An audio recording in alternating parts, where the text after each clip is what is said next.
Superman 3. Yes, the third Superman movie to star Christopher Reeve. So, let's go.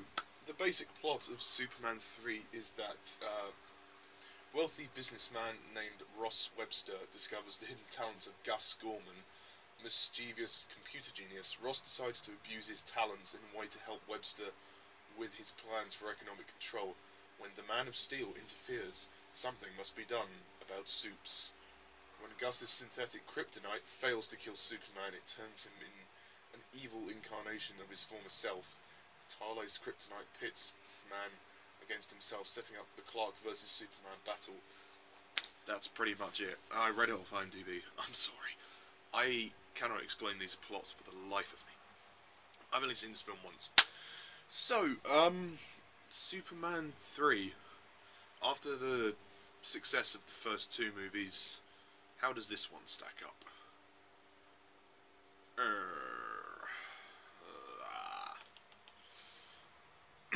This movie was a fucking disappointment. Ugh, to sit through 2 hours of nothing. It basically is just nothing. Like, Superman 3, it's nothing. Like, I don't know what else to say. Like, it's just a load of filler. I mean, there's some interesting ideas, but at the end of the day, you just kind of, after you watch it, you think, it's just not, I don't really know if I love it or if I hate it. I'm nothing it. It's nothing. Like, it is just nothing. Like, it's not very good. Really isn't very good. But I left with this feeling of confusion. I'm like, what have I watched just there? I mean, it's just a big fat nothing. Like, I don't know how else to describe it. I mean, first of all, I want to say the good things. The acting, well, or at least some of the acting, is good. Christopher Reeve continues to be brilliant as Superman and Clark Kent. I like the kind of good versus evil aspect of this story, with Superman having to fight himself, like a bad version of himself, which is essentially an idea that's carried into Spider-Man 3 as well, with the black suit. I reviewed Spider-Man 3 eventually. With this, I feel that Christopher Reeve does a great job with what he has. I do feel that the idea is, you know, with him getting the kryptonite, that turns him evil, that happens very late in the day. I feel that they spend so much time padding the film out that kind of felt forced and rushed in there at the end, which was a shame. One thing, though, that this film does do well is, I mean, it's kind of odd, but it brings back an old character. I can't remember the actress, so let me just go up here. We have Lana Lang, who returns, who's an old school friend of Clark, and the one he sort of had a crush on. You see her briefly in the first movie as a young person. She's played by Annette O'Toole, and she's very good. I have to say, I do like her performance in the film, and her relationship with Superman is great. It's a bit odd, though, going from Lois Lane to her. It's not as strong as a relationship as the Lois Lane one in Superman 2, particularly because that film was really focused on excuse me, sorry, I've got a cough. Because Superman 2 was very much focused on Clark and Lois and their relationship and her dealing with the fact that he's Superman, and obviously at the end he erased her memory of knowing that he was Superman. So in this one, Lois Lane doesn't really do anything. She's only a cameo, really. She's in there for a couple of scenes, and that's it. You don't see her. She looks very tan, so the actress obviously went on holiday, or in terms of the film, because Lois said she was going off somewhere, and she's come back and she's all tanned, and so she's very absent, which is a shame, really, because I thought she would have been a great addition to the story. I just felt it was an odd direction to go in, to go from Lois Lane to Lana Lang. I'm not saying Lana was bad, I'm just saying that it's slightly odd, and they focused quite a lot on her and her son, which was quite strange. I don't know, like, for me it would have been better to kind of focus on Lois again, because she is the main love interest in the Superman lore, so it would just seem better to me. But yeah, their relationship is quite nice, and her inclusion is good, and my goodness, she is attractive. She is very attractive. You've got all the usual, like some of the usual people, like Jackie Cooper back as Perry, who's still great. He doesn't get much to do, but when he's there, he's pretty good. The villains. This is the most bizarre array of villains that I've seen so far in a Superman film. This is just bizarre. Like, you've got Gus Gorman, who's this like computer geek, he's kind of a villain. He's not really. He's basically this buffoon, and he honestly annoyed the living shit out of me. He was so fucking annoying. I wanted to punch the screen. Literally, how many ways can you overact a part? That is the pure definition of overacting. That he really overacted, especially in that scene when he was talking about Superman flying around, and when he puts on the pink tablecloth. It's just cringy to watch. His performance is absolutely cringy. How are you supposed to care about this character when he's being so theatrical and goofy? And I know that this film tried to go for comedy, but it just doesn't work for me. I just feel that he was the weak link of the cast because he overacted severely. So he really brings the film down for me, and I have no fucking clue why Superman saves him at the end. I mean, he was still involved with the other villains. You shouldn't cut him some slack, you know, leave him to die, you know, fucking leave him to die. He was an idiot. At least with Otis, you know, he didn't overact. At least Ned Beatty, you know, you could tell he was an idiot, but he was a lovable idiot, and he was kind of funny.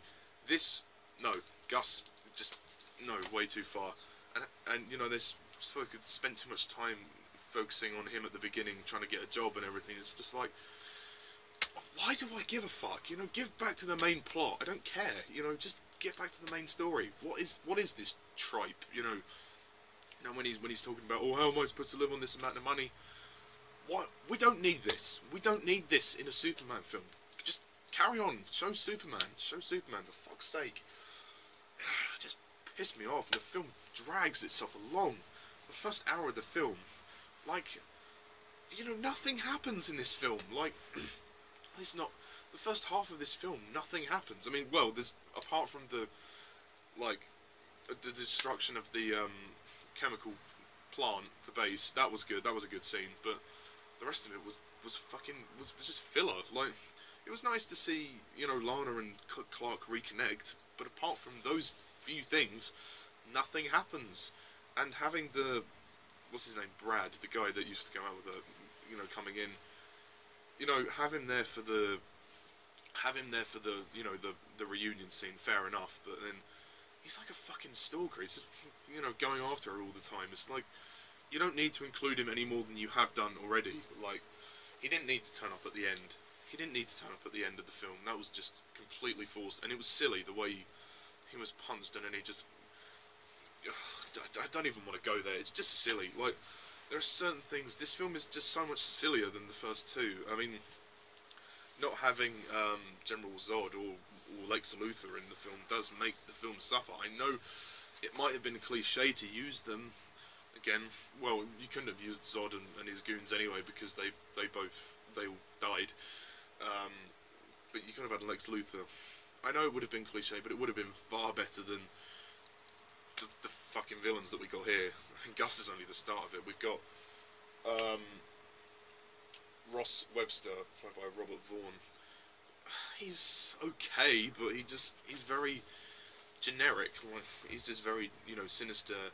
You know, oh, you couldn't even do this one simple task. You know, he's just not compelling. Like, it's not a bad performance, but you just don't care about him. Like, there's nothing unique about him as a villain. He's just very one-noted, and while he doesn't give an awful performance, you just don't feel he has any presence. You don't feel like he's even a threat to Superman. And again, they do the same thing as they did with the first two. They don't interact enough with Superman. Superman doesn't interact enough with the main villain. They went right back to the mistake they made in the first one. and to an extent the second one, but the second one kind of gets away with it because there are 3 villains, and you know it was bringing them together at the end. But that was more epic. With this, it was just like they spent so much time on Gus, and it was just. I mean, the scene when he gets the guy drunk and he tries to get the key, and it's like, you could have shortened that scene by a lot. This film is like, this film is like nearly over 2 hours long, and it's, you know, a lot of it is just pad. You know, it's filler. You know, that's the biggest problem with Superman 3 is that it's filler. You know, the direction by Richard Lester is disappointing. It's all over the place. He doesn't know what he's doing. Like, there are some scenes which are okay.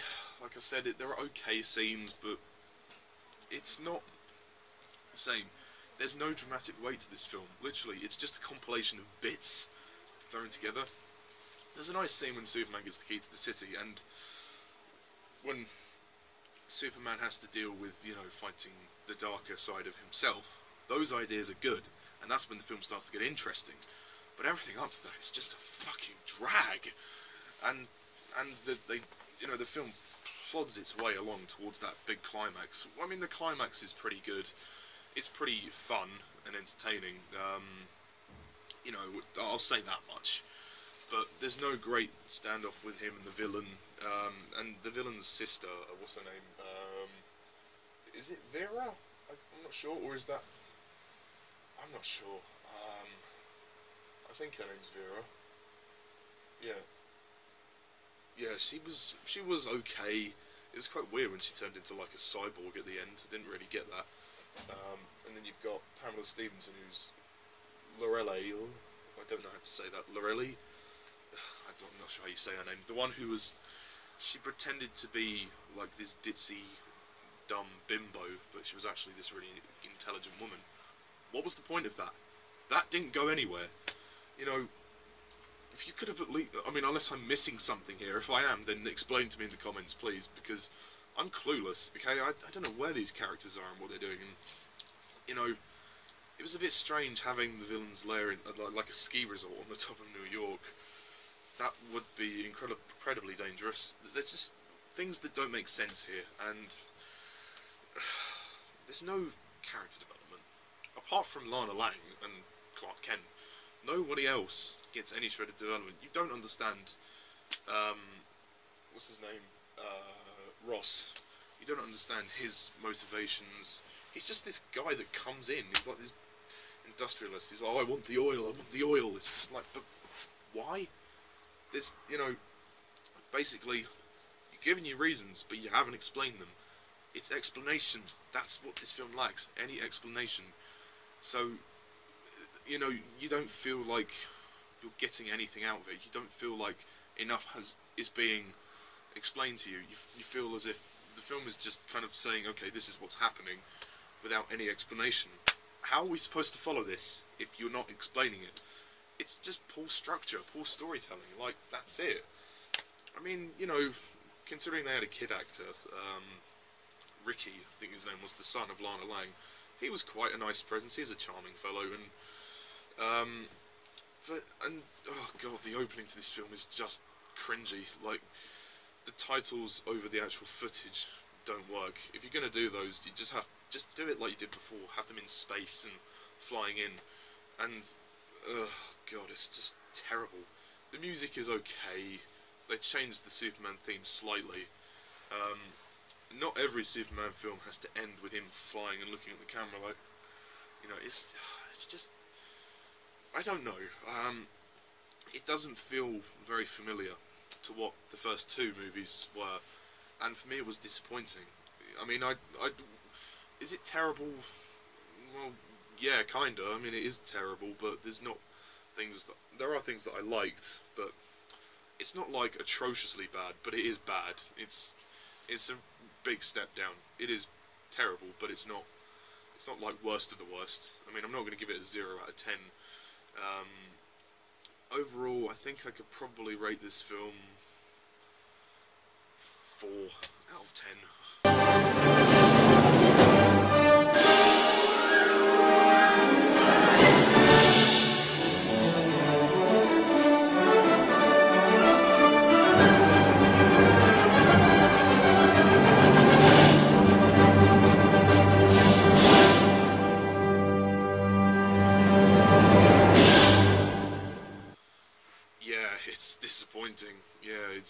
disappointing.